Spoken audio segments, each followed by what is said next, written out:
T mitomegaly. Two cords, and MRI shows bony cleft between the two spinal canal, and there are two hemichords. Diagnosis: dilated mitomegaly. Question number 29. CT scan shows bony fusion of the sagittal suture. The metropic and coronal suture are open, where most likely diagnosed scapulocephali.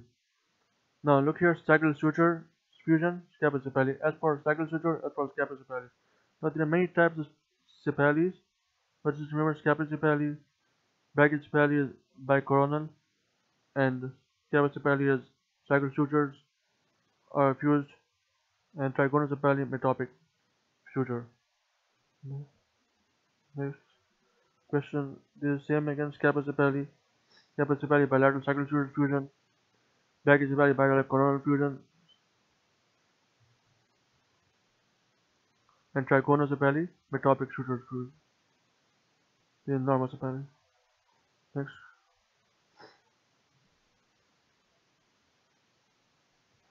Question 30. CT scan shows bony defect in the roof of the sphenoid sinus, bony defect in the roof of the sphenoid sinus, and soft tissue and CSF density mass extended into the nasopharynx. Bony defect in the sphenoid sinus and soft tissue and CSF density mass extended into the nasopharynx. Okay. What is diagnosis? Transsphenoidal encephalocele. Here, a focal bony defect is located on the right side of the sphenoid sinus and the floor of the middle cranial fossa with opacity and fluid level within the sinus. Okay. Next, question number 31. New onset seizures. On T2 weighted MRI, there was high signal in the atrophied left hippocampus. There's high atrophied left hippocampus, and there's high signal used on MRI, T2 weighted MRI. This is T1 weighted MRI. What other feature is likely to be associated with this condition? Atrophy of the amygdala. No. On T2 weighted MRI, there's okay. The diagnosis is mesial temporal sclerosis. Mesial temporal sclerosis. Now, the diagnostic point is that there's atrophy of the hippocampus. Looking on T2 weighted MRI, there was, and on T2 this used high signal because there's edema due to atrophy. So on T2 there's high signal within the atrophied left hippocampus. Left hippocampus is atrophied. What other features likely to be associated with this condition? There's atrophy of amygdala also.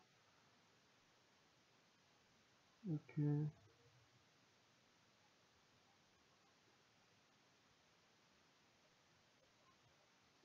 Question number 32. A 76-year-old man was scanned 14 hours post onset of left side weakness and facial droop. Which of the following would you not expect to find on the CT scan? Mass effect with midnight shift. Because mass effect with midnight shift occurs after 72 hours. After a stroke, then mass effect does not occur immediately, occurs after 72 hours. Okay, and you're doing it, doing CT scan 4 hours post onset of left side weakness and facial droop. 14 hours after a stroke, when you do CT scan, then you will not see mass effect. It occurs after 72 hours only. Next question 33. Following surgical evacuation of a right side extracorporeal bleed sustained in high speed RTA, CT scan showed widespread cerebral edema with effacement of the right suprasellar cistern with medial displacement of the uncus and parahippocampus. Enlargement of the right CP angle cistern was also seen. Which territory is currently at most at risk of infarcting? Right posterior communicating artery territory. Because uncus is with the right posterior communicating artery. Look, there's surgical evacuation of a large right side extracorporeal bleed sustained high speed RTA.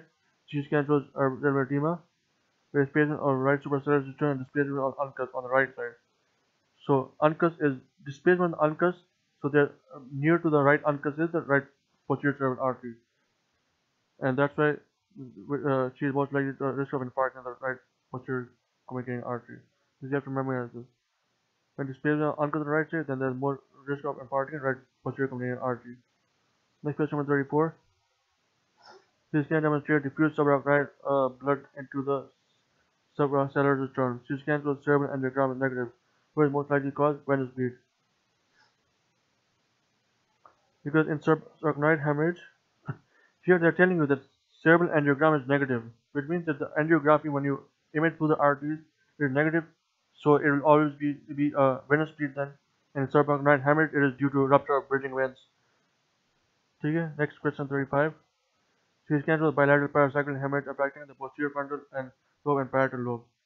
The lateral ventricular dilator in the basal cistern part of the face, most likely diagnosed cycle sinus thrombosis. Okay, this is the bilateral paracyclic hemorrhage affecting the posterior frontal lobe and parietal lobe. The lateral ventricular dilator in the basal cistern part of the face, most likely diagnosed cycle sinus thrombosis. This is dual venous sinus thrombosis. So dual venous sinus thrombosis, dual venous sinus thrombosis, second sinus thrombosis. ठीक है? Select axial coronal second image from a CT venogram confirms extensive venous thrombosis as demonstrated on non-contrast CT.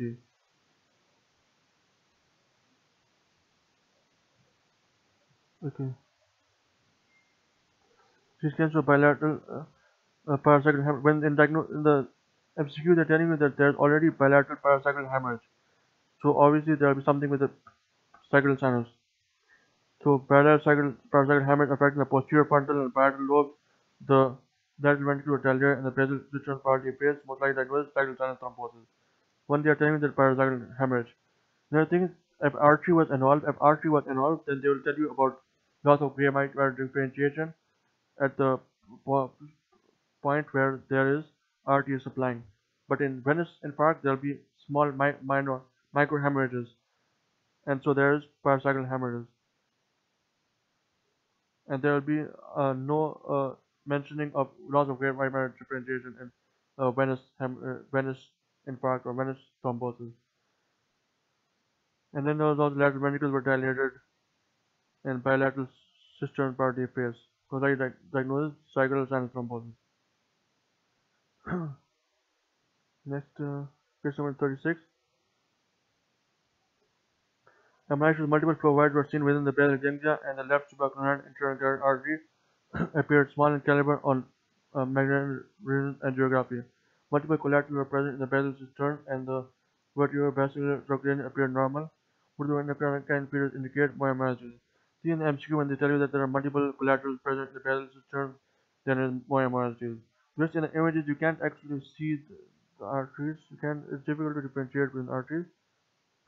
There is fibromuscular dysplasia, beaded appearance of the artery, renal arteries. Then, okay, this is myomyalgia. Multiple collaterals present in the posterior circulation. Like there is the circle of Willis. In the posterior circulation, there will be multiple collaterals. This is myomyalgia. The angiogram confirms extensive peripheral collateral, giving the puff of smoke characteristic of this disease. The smoky puff of smoke characteristic of myomyalgia among both anterior and posterior circulation. Again, each of myomolar vessels representing the right coronary arteries. So, but it's multiple collaterals seen in myomyalgia. When the lecture finishes, we'll send another link. Question 137. This scan shows low density non-enhancing area along the right and lateral aspect of the cerebral. Okay, wait.